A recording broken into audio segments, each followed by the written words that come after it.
Ahmedabad plane crash का हादसा बहुत ही दुखद है, पर इसके कुछ पैटर्न्स हैं जो कि काफ़ी शॉकिंग हैं और वो हमारे लिए काफ़ी कंसर्निंग भी हैं। इस पूरे हादसे में बताया जा रहा है कि 241 लोग जो कि जहाज़ में थे वो ख़त्म हो गए। एक इंसान बचता है जिसका नाम है विश्वास कुमार रमेश। फ्लाइट जो प्लेन था वो बीजे मेडिकल कॉलेज के एक हॉस्टल की मेस के साथ जाकर टकराता है। विश्वास कुमार रमेश का एक इंटरव्यू सामने आ रहा है जिसमें वो एग्जैक्टली बता रहे हैं कि इस पूरे इंसिडेंट में हुआ क्या। रमेश ये बताते हैं कि जैसे ही वो प्लेन उस बिल्डिंग के साथ टकराता है तो जो भी हिस्सा बिल्डिंग के साथ टकराया, जितने भी लोग वहां पे थे वो तो खत्म हो गए, क्योंकि रमेश 11A सीट पे बैठे थे जो कि इमरजेंसी एग्जिट के पास थी। तो रमेश ने बताया कि वो दरवाजा टूट जाता है और उनको वहां पर जगह दिखती है जिसकी वजह से वो वहां पे खुद उठकर वहां से एस्केप कर जाते हैं और उनकी जान बच जाती है। यहां तक तो स्टोरी ठीक थी, पर कंसर्न कहां पर शुरू होती है जब ये वीडियो को हम ध्यान से देखते हैं। तस्वीरों में दिखाई दे रहा है कि प्लेन बिल्डिंग से टकराने से पहले कुछ चीज है जो कि बाहर निकलती हुई दिखाई दे रही है। अब इन फोटोज में क्लियर हो रहा है कि कुछ ना कुछ तो है। अब इसमें पहला सवाल ये आता है, क्या ये प्लेन का कोई पार्ट हो सकता है? चांसेस कम है, क्योंकि जब तक प्लेन टकराया ही नहीं है तो कुछ टूटेगा ही नहीं, तो वो बाहर तो कुछ उछल ही नहीं सकता। अब सवाल ये आता है कि क्या इंटेंशनली प्लेन का दरवाजा खोला गया हो उस वक्त?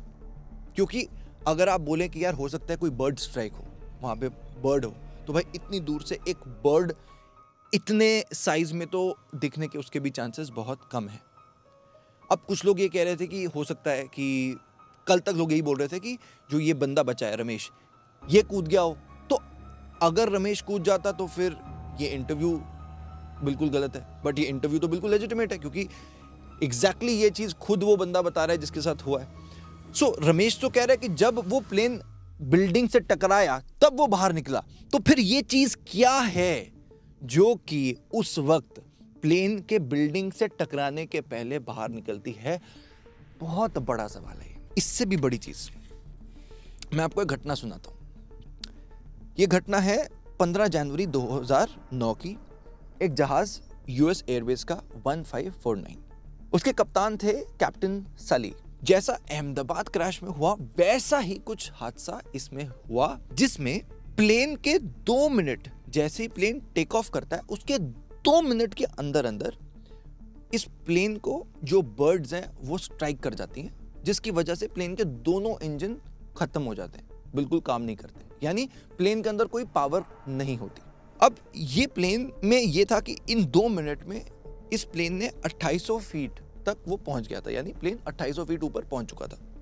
तो कैप्टन सली ने क्या किया, अब वो वापस रनवे पे तो जा नहीं सकते क्योंकि आसपास कोई रनवे नहीं और इतना डिस्टेंस उनके पास नहीं था कि वो वापस घुमा के लेकर जा सके। तो कैप्टन सली ने एक इमरजेंसी वाटर लैंडिंग कराई और प्लेन को ग्लाइड करा न्यूयॉर्क सिटी के ऊपर से, और पूरे प्लेन को इन्होंने एक नदी में जाकर छोड़ दिया। लकीली सारे पैसेंजर्स बच गए। 155 लोग थे इस पूरे जहाज में। अब ग्लाइड करने का मतलब, जब हम पतंग उड़ाते हैं, है ना, अगर उस डोर को आप छोड़ दो पतंग की, तो वो जो हमारी काइट है, जो पतंग है, वो अपने आप जाती रहती है, राइट? उसी तरीके से जब इंजन में कोई पावर ही नहीं है पर आपके पास क्योंकि वेलोसिटी है, स्पीड है, ऑल्टीट्यूड है, थोड़े ऊपर हो, तो आप प्लेन को ग्लाइड करके लेकर जा सकते हो। आप समझ लो कि गाड़ी आपने एकदम से बंद कर दी पर गाड़ी स्पीड में है तो आप गाड़ी को लेकर जा सकते हो। तो उसी तरह से प्लेन को ग्लाइड करके लेकर जाया जा रहा था और सेफली यहां पर लैंडिंग हो गई। अब ऐसा ही केस हमारे अहमदाबाद के प्लेन क्रैश में हुआ। क्या इस प्लेन क्रैश में भी जैसे बताया गया कि 2 मिनट के टेक ऑफ के बाद इस प्लेन के जितने दोनों इंजन से वो खत्म हो गए? हमारे केस में भी ऐसा हुआ कि 2 मिनट तो नहीं पर 1:38 पे जैसे ही अहमदाबाद से ये प्लेन टेक ऑफ करता है उसके कुछ ही सेकंड्स के अंदर अंदर प्लेन अपना कंट्रोल लूज कर देता है। जो भी रडार के साथ कनेक्शन था वो भी पायलट्स लूज कर देते हैं। हालांकि इस दौरान पायलट्स मेडे मेडे बोलते हैं। मेडे एक टर्म यूज की जाती है पायलट्स द्वारा जिसमें वो एक इंडिकेशन देते हैं कि हम इमरजेंसी में हैं, कुछ खतरा सामने है। तो ये तो हुआ, पर ये सब कुछ 30 से 40 सेकंड में हुआ। यानी प्लेन ने टेक ऑफ किया 1:38 पर, 10 से 15 सेकंड जैसे टेक ऑफ हुआ, पायलट्स ने मेडे मेडे बोला। जैसे उन्होंने मेडे बोला उसके अगले ही कुछ 10 सेकंड्स में कनेक्शन ATC यानी जो कंट्रोल रूम था वहां से टूट गया और अगले ही कुछ सेकंड में प्लेन डिसेंड करना शुरू करता है। अब यहाँ पे फर्क क्या था? जो कैप्टन सली थे, ये जो अमेरिका का जहाज था, यहाँ पर इनके पास ऑल्टीट्यूड यानी जहाज 2800 फीट पर चला गया था, पर हमारा ये जो अहमदाबाद वाला जहाज था ये सिर्फ 625 फीट तक था। मतलब इसकी हाइट इतनी नहीं थी। अब इसकी जब हाइट इतनी नहीं थी तो जब डिसेंड हो रहा है वो तस्वीरें आप बहुत ध्यान से देखना। प्लेन ऊपर गया ऊपर गया ऊपर गया, जैसे ही ये प्लेन नीचे की ओर आ रहा है आप देखेंगे कि प्लेन की जो नोज है यानी प्लेन का जो फ्रंट का पार्ट है वो ऊपर उठने की कोशिश कर रहा है। इंपैक्ट होने से पहले भी आप देखेंगे कि जो प्लेन की नोज है वो ऊपर होने की कोशिश कर रही है। यानी जो प्लेन का कहीं ना कहीं लिवर था उसको ऊपर करने की कोशिश की जा रही है ताकि प्लेन दोबारा से उड़ान करे। मैं कोई एक्सपर्ट नहीं हूं, मैं एग्जैक्टली तो नहीं जानता, मैं क्योंकि खुद पायलट भी नहीं हूं, पर मैंने ये चैट GPT में जाकर लिखा कि जब कोई ऐसी इमरजेंसी लैंडिंग की जा रही होती है तो नोज को किस तरह से एक पोटेंशियली रखना चाहिए।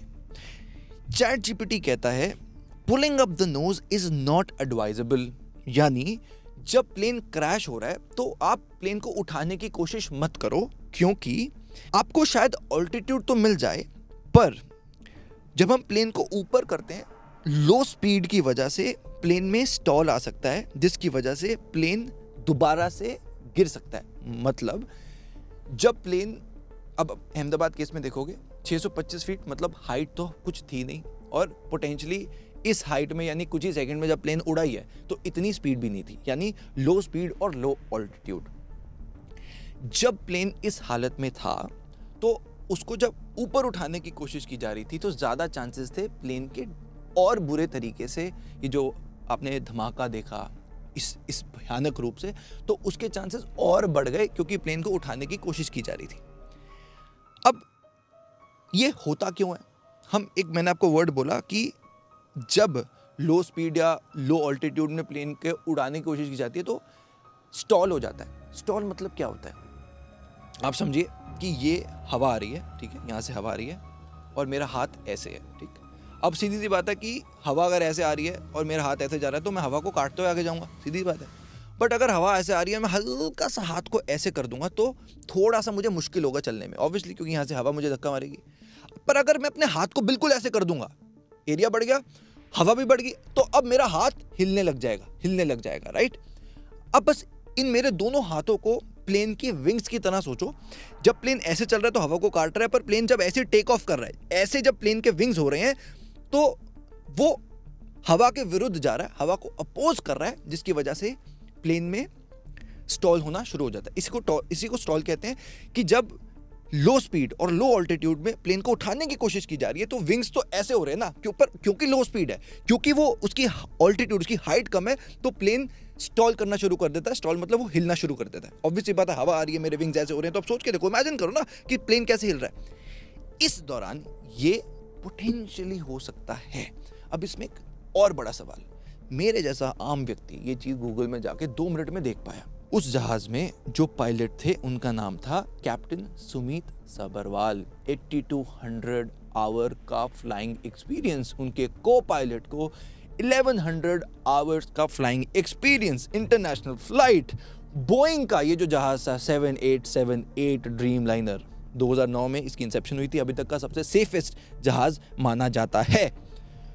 तो ये बात अगर मैं बता सकता हूं तो क्या उस एयरलाइन के कैप्टन को ये बात नहीं पता होगी? ऑब्वियसली, इतना एक्सपीरियंस बंदा है, उनको तो होगी ना। तो फिर उस दौरान ऐसा क्या हुआ? क्योंकि एक वीडियो भी सामने आई। जैसे ये हुआ, ट्विटर पे एक व्यक्ति ने बताया कि वो इसी जहाज में कुछ ही घंटों पहले, कल ही दिल्ली टू अहमदाबाद ट्रैवल किए थे और उन्होंने एक वीडियो में बकायदा बताया, उन्होंने वीडियो बनाई थी उस ड्रीमलाइनर जहाज की, देखो कि मैं अभी 2 घंटे पहले जिस जहाज में था, जिस जहाज में ये सारा इंसिडेंट हुआ, उधर ना सामने की स्क्रीन चल रही है, ना एसी चल रहा है, लोग भी वहां पे मैगजीन से पंखा दे रहे हैं और जहाज की हालत बहुत ही खस्ता। तो अगर एक आम पैसेंजर उसी फ्लाइट में देख रहा है कि टेक्निकली जो एसी नहीं चल रहा, तो क्या उस फ्लाइट की कंडीशन सही थी? क्या उस फ्लाइट का क्वालिटी चेक ठीक से किया गया? क्योंकि अगर नहीं किया गया तो सवाल तो सारा का सारा अथॉरिटीज पर यहां पर आता है। अब मैं आपको एक स्टेप और नीचे लेकर जाना चाहता हूं, थोड़ा सा पीछे चलते हैं। कब? 5 मार्च, अभी कुछ ही महीने पहले, 5 मार्च 2025, ठीक। एयर इंडिया का एक जहाज शिकागो से दिल्ली की ओर उड़ान लेता है। इसमें होता यह है कि ये प्लेन वापस घूम जाता है क्योंकि 12 में से 8 टॉयलेट्स ब्लॉक हो जाते हैं। लोग इतना वॉशरूम जाते हैं, वहां पर इतना ज़्यादा सामान फ्लश होता है कि बाथरूम खराब हो जाते हैं। इस रिपोर्ट को बाहर के न्यूज़ चैनल्स ने कैसे दिखाया, जो कि वाइल्ड फायर की तरह अंग्रेजों में फैला, जो वेस्टर्न कंट्रीज थी वहां फैला। Passengers clogged 11 out of 12 toilets with monster dump. Monster dump, राक्षसों की तरह यहाँ पर ये जो लोग थे ना, इन्होंने बाथरूम खराब कर दिए। एग्जैजुरेट, ओवर एग्जैजुरेट करके बात को बताया गया। अब ये बात बाहर फैली गई। अब बस ना आप इसमें 3 चीज़ों पे ध्यान देना। इस फ्लाइट में इंडियंस थे, एयर इंडिया एक इंडियन जहाज था और एज अ कंट्री इंडिया पर अटैक करने की कोशिश की जाती है। आप देखेंगे जब भी कोई बड़ी चीज़ होती है तो एक नैरेटिव बिल्डिंग होती है पूरी दुनिया में। अब इसको कुछ रिपोर्ट्स के हिसाब से लिंक किया जाता है डीप स्टेट नेटवर्क के साथ। क्या होता है deep state network? Deep state network ऐसी अनऑफिशियल सरकारें, लोग, देश जो कि सामने नहीं आते पर पीछे से भारत के विरुद्ध 24 घंटे काम करने की कोशिश करती है। इसमें सिर्फ पाकिस्तान नहीं, टर्की का आपको एग्जाम्पल मिल गया। पहलगांव अटैक के बाद किस तरह से टर्की ने पाकिस्तान का साथ दिया था। पाकिस्तान, टर्की, कनाडा का भी आपने कई बार हाल देख चुके हैं। खालिस्तान, अच्छा इसमें एक और बड़ा एक अलग मोड़ है। आपने खालिस्तानी उस पन्नू को देखा होगा, ऐसे बकवास करता रहता वो आदमी। जितनी बार भी धमकियां दी हैं, पन्नू ने हमेशा बोला कि मैं एयर इंडिया के जहाज में कुछ करूंगा, देख लेना। आप देख लीजिए, इंटरनेट पे जाके वीडियो देखना। पन्नू ने हर बार एयर इंडिया ही क्यों बोला? हमेशा एयर इंडिया क्यों? कभी उसने इंडिगो भी नहीं बोला। सो मैं तो बस आपसे सवाल कर रहा हूं कि इस केस में सिर्फ टेक्निकल फेलियर बोल के छोड़ मत देना। इस केस में बहुत अच्छे से इन्वेस्टिगेशन होना ज़रूरी है। मैं सिर्फ ये कह रहा हूँ, टेक्निकल फेलियर हुआ बहुत बुरी बात है, बिल्कुल ठीक है, पर अगर इसमें 1% भी बाहर के लोगों का हाथ है तो ये बहुत बड़ा नेशनल थ्रेट है। क्योंकि ये जो पैसेंजर वाली मैंने आपको बात बताई है ना, इसमें क्या हो रहा है कि आप जो मैं आपको केस बताया, इंडिया की इमेज को टार्निश करने की कोशिश कई एंगल से की जा रही है। आप देखो, ज्योति मल्होत्रा स्पाई पकड़ी गई, पाकिस्तान स्पॉन्सर कर रहा था।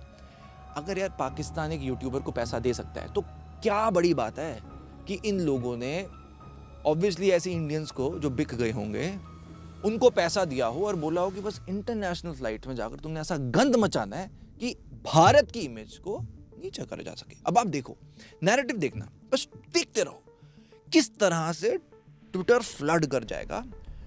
सिर्फ सवाल लोगों पर नहीं, पूरे देश पर होना शुरू हो जाएगा। कितना कैसा सा देश है यार, कैसी कंट्री है। बोइंग के जो क्रैश हैं पहले भी कई बार हो चुके हैं। जो बोइंग कंपनी है, 1916 में इसकी स्थापना हुई थी और काफ़ी सारे इस कंपनी के ऊपर तो स्टिंग ऑपरेशंस हो चुके हैं। इस कंपनी के अपने एम्प्लॉयज़ 15 में से 10 एम्प्लॉयज़ ने, बोइंग कंपनी के एम्प्लॉयज़ ने बोला था कि हम तो कभी भी ये बोइंग जहाज़ में बैठेंगे नहीं। तो इस कंपनी का ट्रैक रिकॉर्ड तो बहुत बहुत पुराना है। रशिया ने तो बैन किया हुआ है इस कंपनी को। तो अगर आप बोलें कि सिर्फ यहाँ पर हुआ है, बोइंग के पहले भी जहाज़ों के साथ ऐसे अटैक्स हो चुके हैं। क्या इन अटैक्स में कहीं से भी किसी एक्सटर्नल फोर्स का हाथ है? ये मेरा आपसे बहुत ही हम्बल सवाल है, क्योंकि जो चीज़ें हैं उतनी सिंपल नहीं है। अब हाँ, हालांकि ब्लैक बॉक्स जो कि हर प्लेन में होता है, जैसे ही ब्लैक बॉक्स की रिकवरी होगी पता चलेगा कि अंदर हुआ क्या था। अब आई होप ये चीज़ें पब्लिक डोमेन में आए। इसमें मैं बस लास्ट जो बात रखना चाहता हूँ वो ये है कि जितने भी न्यूज़ चैनल्स हैं उनको भगवान के नाते थोड़ी शर्म खानी चाहिए। मुझे यार आप सोच के देखो कि जो ये रमेश बंदा है ये अभी हॉस्पिटल में है, ट्रॉमा में है, न्यूज़ चैनल पहुंच गया जी, हाँ जी बताइए जी, हाँ जी क्या हुआ जी। वो बंदे को निकलने तो दो हॉस्पिटल से, दीन धर्म सब बिक चुका है। आजकल आई एम सॉरी टू से हमारी न्यूज़ मीडिया ऐसी बिक चुकी है कि इंसानियत ही नहीं रह चुकी। वहां पर विक्टिम्स रो रहे हैं, हाँ जी बताइए जी क्या फील हो रहा है। अरे भाई उसका बाप मर गया, उसकी बच्ची मर गई है, तुम्हें जाके अपनी टीआरपी की पड़ी है। बात करनी है, एक डायलॉग रखो यार। जो बंदे के घर से लोग गए उनको आप पूछ रहे हो जाके, शर्म करो। हाँ जी आपको 1 करोड़ रुपए टाटा ने दे दिया, किसी की जान आप पैसों से तोलोगे? शर्म करो यार, शर्म करो। और इस सबके लिए मैं बोल रहा हूं जो भी इस मौके को एक फायदा बना रहा है कि अच्छा टीआरपी बन जाएगी। देखा सबने इंडिया पाकिस्तान के युद्ध के दौरान किस तरह से न्यूज़ को परोसा गया। शर्म आनी चाहिए। जितने भी न्यूज़ चैनल मेरी बात सुन रहे हैं, शर्म करो। जिस दिन जाना होगा ना ऊपर, वहां पर टीआरपी नहीं पूछी जाएंगी, आपको सवाल होंगे कि तुमने दीन धर्म को बेच दिया, देश को लूट बैठे हो। उन बेचारों को पूछ रहे हो कि क्या हुआ बताओ। कुछ ऐसी कहानियां थी यार जो कि बहुत दिल में लग गई।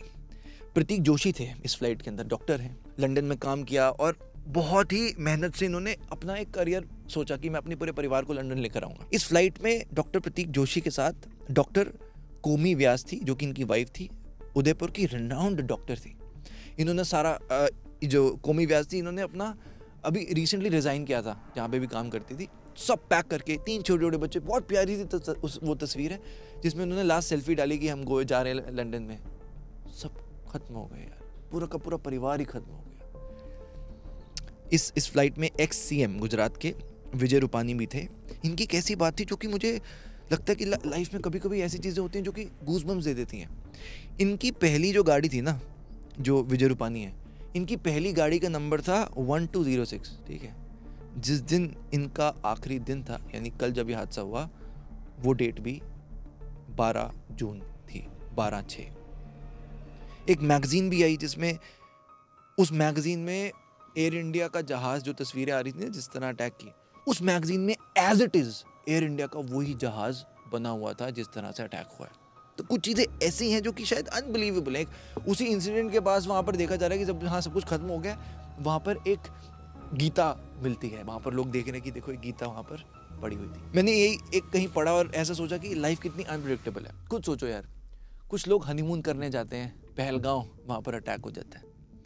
कुछ लोग लंदन हनीमून पे जा रहे थे या लंदन घूमने के लिए जा रहे थे, प्लेन क्रैश हो जाता है। उन हॉस्टल का सोचो यार, जो बीजे मेडिकल कॉलेज था, वहाँ पे मेस था, वो पूरी बिल्डिंग एक मेस थी, बच्चे खाना खा रहे थे, इंटर्न्स। और मैंने कुछ ऐसी वीडियोस देखी जिसमें बताया जा रहा है जो वहाँ पर डेड बॉडीज मिली है ना बच्चों की, हाथ में चम्मच थे, चम्मच। सोच के देखो, सूटकेस, दीवार और उसके नीचे वो लाशें पड़ी हुई थी बच्चों की, उनके माँ बाप का। सोचो वो बच्चे खाना खा रहे थे और पीछे से प्लेन आ गया। कोई सोच सकता है अपने सपने में कि कोई खाना खाने गया और ऐसा हो गया? कोई सोच कभी सकता है? तो यार जीवन का कुछ नहीं पता यार। हम इसी सर्कल में हैं, सक्सेसफुल हो जाएंगे। भाई लाइफ को जीना शुरू करो, मत मरो। कुछ 4 लाइनें हैं।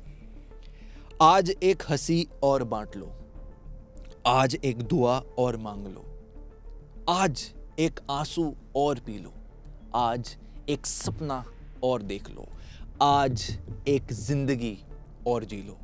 क्या पता कल हो ना हो। बहुत मेहनत करते हैं ऐसा कंटेंट आप तक लाने के लिए, सिर्फ व्यूज़ और सब्सक्राइबर्स के लिए नहीं। हर बार बोलता हूँ, आपको एक इन्फॉर्म्ड सिटीजन बनाने के लिए।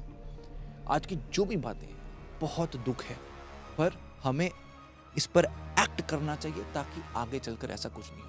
अगर ये टेक्निकल फेलियर है, बहुत दुख की बात है, पर अगर इसमें 0.01% कुछ और एंगल है तो इसकी इन्वेस्टिगेशन होनी ज़रूरी है और इसकी आवाज़ हमें ही उठानी पड़ेगी, वरना कल को आज वो हैं, हम भी हो सकते हैं।